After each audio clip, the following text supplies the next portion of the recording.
এবং এই 9টা ধারাই ছিল কুখ্যাত ধারা। এই ধারাগুলোতে 95% মামলা দায়ের হয়েছিল।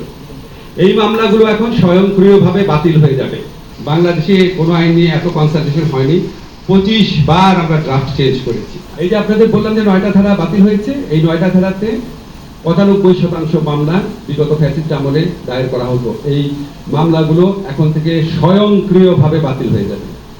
স্বয়ংক্রিয়ভাবে এই আইনটা যেদিন গেজেট নোটিফিকেশন হবে তার আগের দিন পর্যন্ত এই 9টা ধারায় যত মামলা হয়েছে তা স্বয়ংক্রিয়ভাবে বাতিল হয়ে যাবে। তবে আমরা জানি আপনাদের সবচেয়ে বেশি আগ্রহ হচ্ছে সাইবার সুরক্ষা আইন নিয়ে। আমরা যখন আমরা দায়িত্ব গ্রহণ করি তখনই আমরা বলেছিলাম আমরা যে আগের যেটা আইন আছে সাইবার সিকিউরিটি অ্যাক্ট সেটা আমরা বাতিল করে আমরা একটা যুগোপযোগী আইন করব। স্পেশাল অ্যাসিস্ট্যান্ট আছেন ফয়েজ, উনি অনেক কষ্ট করেছেন, তথ্য প্রযুক্তি মন্ত্রণালয়, আইন মন্ত্রণালয়, আমরা সবাই মিলে অনেক কনসালটেশন করেছি। আমার জানা মতে বাংলাদেশে কোনো আইন নিয়ে এত কনসালটেশন হয়নি। 25 বার আমরা ড্রাফট চেঞ্জ করেছি। সবশেষে আমরা এই আইনের যারা সবচেয়ে বড় সমালোচক ছিল সিভিল সোসাইটি, তাদের সাথে 3 ঘন্টা একসাথে বসে ফাইনাল করেছি, চূড়ান্ত করেছি ড্রাফটটা। আজকে এটা উপদেষ্টা পরিষদের মিটিংয়ে উঠেছিল, তারপর সেখানে একটা অ্যামেন্ডমেন্টের সাজেশন আসছে, সেটাও আমরা করবো বলে সিদ্ধান্ত নিয়েছি। এটাও আপনার জাস্ট আমাদের ল মিনিস্ট্রির মিটিংয়ের পর গেজেট নোটিফিকেশন হবে। হয়তো আপনার এই সপ্তাহের মধ্যে এটা চূড়ান্তভাবে প্রয়োগ হয়ে যাবে, প্রয়োগযোগ্য আইনে পরিণত হবে। ডিজিটাল সিকিউরিটি অ্যাক্ট সম্পর্কে আপনাদের একটুখানি কয়েকটা জিনিস একটু ধারণা দিই। এই প্রস্তাবিত যে অধ্যাদেশ আছে এখানে প্রথমবারের মতো ইন্টারনেটকে নাগরিক অধিকার হিসাবে স্বীকৃতি দেওয়া হয়েছে। দেশে প্রথমবারের মতো অনলাইন জুয়া নিষিদ্ধ করা হয়েছে। প্রথমবারের মতো সাইবার স্পেসে নারী শিশু নির্যাতন যৌন হয়রানিকে শাস্তিযোগ্য অপরাধ হিসেবে স্বীকৃতি দেওয়া হয়েছে। এবং এই আগের যে আইনটা ছিল ডিজিটাল সিকিউরিটি অ্যাক্ট, সেখানকার 9টা ধারা বাতিল করা হয়েছে। এবং এই 9টা ধারাই ছিল কুখ্যাত ধারা। এই ধারাগুলোতে 95% মামলা দায়ের হয়েছিল। এই মামলাগুলো এখন স্বয়ংক্রিয়ভাবে বাতিল হয়ে যাবে।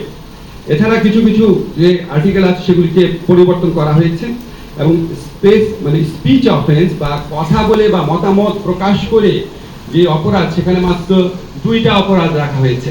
একটা হচ্ছে নারী ও শিশুর প্রতি যৌন নির্যাতনমূলক কন্টেন্ট প্রকাশ, হুমকি দেওয়া, আর একটা হচ্ছে ধর্মীয় ঘৃণা ছড়ানো, যে ঘৃণা ছড়ানোর মধ্যে দিয়ে সহিংসতাকে উস্কে দেওয়া হয়। মানে ধর্মীয় ঘৃণাও এটাকে একটা খুব কঠোরভাবে সংজ্ঞায়িত করা হয়েছে যাতে ভুল বুঝাবুঝি না হয়, কেউ কাউকে হয়রানি করতে না পারে। ধর্মীয় উস্কানিমূলক বক্তব্য বা যে কোনো কন্টেন্ট যেটার কারণে সহিংসতা উস্কে যেতে পারে সেটাকে শাস্তিযোগ্য অপরাধ করা হয়েছে। এছাড়া আপনার দক্ষিণ এশিয়াতে প্রথমবারের মতো এখানে আর্টিফিশিয়াল ইন্টেলিজেন্সের মাধ্যমে যদি আপনার কোনো সাইবার অপরাধ করা হয় সেটাকে শাস্তিযোগ্য করা হয়েছে। স্পিচ অফেন্সের ক্ষেত্রে বলি আপনাকে, 2টা স্পিচ অফেন্স বললাম না, যে নারী ও শিশুর প্রতি যৌন, অর্থাৎ চার্জশিটের জন্য ওয়েট করতে হবে না। যদি দেখেন একদম সম্পূর্ণ ভুয়া মামলা, এই মামলা কোনো ভিত্তি নাই, সাথে সাথে এটা বাতিল করে যাবে 24 ঘন্টার মধ্যে। একটু আপনাদের বলি, একটু সময় লাগছে। আপনাদের যে সমস্ত বিধান বিলুপ্ত করা হয়েছে, এটা হচ্ছে মুক্তিযুদ্ধের চেতনা, আগের আইনে যেভাবে উল্লেখ ছিল সেটা করছি। জাতির পিতা বঙ্গবন্ধু শেখ মুজিবুর রহমান, জাতীয় সঙ্গীত বা জাতীয় পতাকা সম্পর্কিত বিদ্বেষ বিভ্রান্তির উৎসাহমূলক প্রচারণার দণ্ড সংক্রান্ত যে বিধান, সেটা বিলুপ্ত করা হয়েছে। এই বিধানে প্রচুর হয়রানিমূলক মামলা হতো। মানহানিকর তথ্য প্রকাশ, প্রচার ইত্যাদির জন্য দণ্ড প্রকাশের বিধান, যেটা প্রচুর মামলা হতো। আপনারা জানেন অনেক সাংবাদিকও এই মামলার ভিক্টিম হয়েছে। এই ধারা সম্পূর্ণ বাতিল করা হয়েছে। আর এটা জানেন যে provocation to law and order situation, আইন শৃঙ্খলা পরিস্থিতির অবনতি ঘটতে পারে এই ধরনের কোনো কন্টেন্ট বা কথাবার্তা বলা, এটার জন্য প্রচুর মামলা হতো। এটাও সম্পূর্ণ বিলুপ্ত করা হয়েছে। আক্রমণাত্মক, মিথ্যা বা ভীতি প্রদর্শক তথ্যবার্তা প্রকাশ ইত্যাদিকে সম্পূর্ণ বিলুপ্ত করা হয়েছে। যেগুলি বিলুপ্ত করা হয়েছে 9টা ধারার মধ্যে সবচেয়ে বেশি যেগুলিতে মামলা হতো শুধু সেগুলি আমি উল্লেখ করলাম। এছাড়া ইতিপূর্বে বিভিন্ন ধারায় যে মামলা করা হয়েছিল, কিছু কিছু ধারায় সেই সমস্ত ধারার মামলা বাতিল হয়ে যাবে। যেমন সাইবার সন্ত্রাসী কার্য সংগঠনের অপরাধ দণ্ড, পরিচয় প্রতারণা ছদ্মবেশ ধারণের দণ্ড, এই ধারাগুলো কিন্তু আমাদের আইনে আছে, কিন্তু সংজ্ঞাটা এমনভাবে পরিবর্তিত হয়েছে যে আগের ধারার যে মামলাগুলো সেগুলি আর টিকে থাকবে না। নতুন আইনে আমরা জামিনযোগ্য ধারা করেছি, যেমন সাইবার স্পেসে জালিয়াতির অপরাধ, তারপর হচ্ছে ই ট্রানজেকশনের অপরাধ, ধর্মীয় বা জাতিগত বিষয়ে সহিংসতা, ঘৃণা বিদ্বেষমূলক তথ্য প্রকাশ, যৌন হয়রানি, ব্ল্যাকমেইলিং, অশ্লীল বিষয়বস্তু প্রকাশ, অর্থাৎ স্পিচ অফেন্স, কথা বলে বা মতামত প্রকাশের মাধ্যমে যে অপরাধগুলো হতো এগুলি সব কিছু জামিনযোগ্য করা হয়েছে।